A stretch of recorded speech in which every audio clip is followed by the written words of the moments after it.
great to catch up with you again, Nigel, for a general stable update. You've had quite a number of horses enjoying their time down at Fulham Park, and we went down there last week and we were watching a bit of video footage of them. Well, as you see, Andrew, it was great. I mean, the weather was fantastic. It was sort of a late summer day, and the beauty about Fulham Park is this time of year it's still lovely and green and lush, and that's one reason I use this property a lot. So I think 95% of my horses spell there now.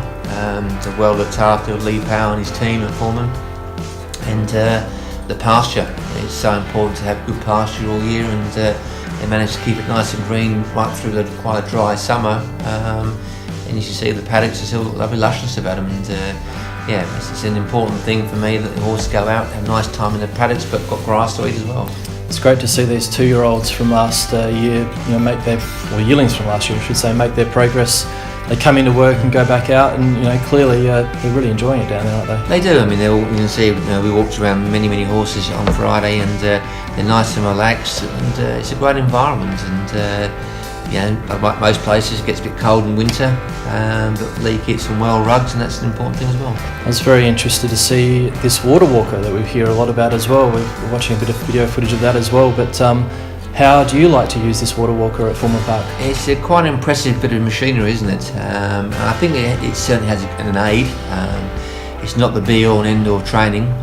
For me, it's a piece of machinery or equipment that I like to use in between training. If it's sort of starting young horses or coming back that had a few little injuries or aches and pains, it's good to start them off maybe the first couple of weeks. Just get them using their muscles and tone them up a little bit before you go in the saddle. Or once they've up and trialled or had a couple of runs, it's nice to send them down there for a week or two, just have a little break in between racing, and they go down there in the water. They're doing nice work, as Lee's explained. They can try up to half an hour against the pressure of the water.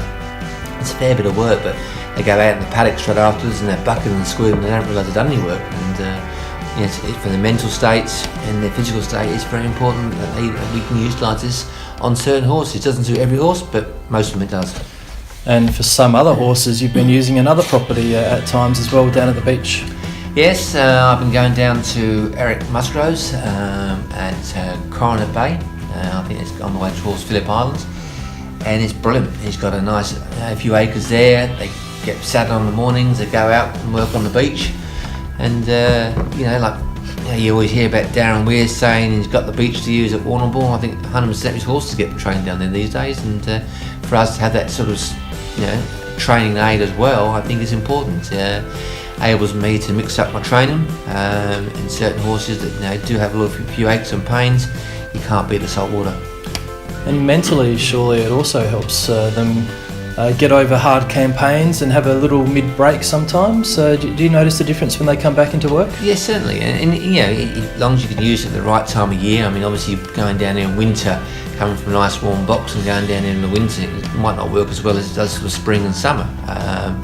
But certain horses, I think it's a great aid for them. I know myself, I love going down the beach and splashing around in the salt water. It clears my head, and I think horses are the same. So some other good news you've just received over the last week. After several years of trying to get all of your horses into one facility, one barn, your wish has come true. It certainly has, Andrew. It's been a long little road to finally get all my horses under one barn, and the availability has finally come up, and hopefully by the end of May we'll be all under one roof, and it's very exciting, and especially for myself. You've got 3 or 4 different areas we've been in over the last 10 years. We've been well spread out across all corners of Flemington. As a management side of things and staffing and everything else, it's just nice to have them all nice and close. Facilities near where the staff haven't got to walk backwards and forwards so far, and the management side of things, I can keep my eye on things and keep things a lot closer.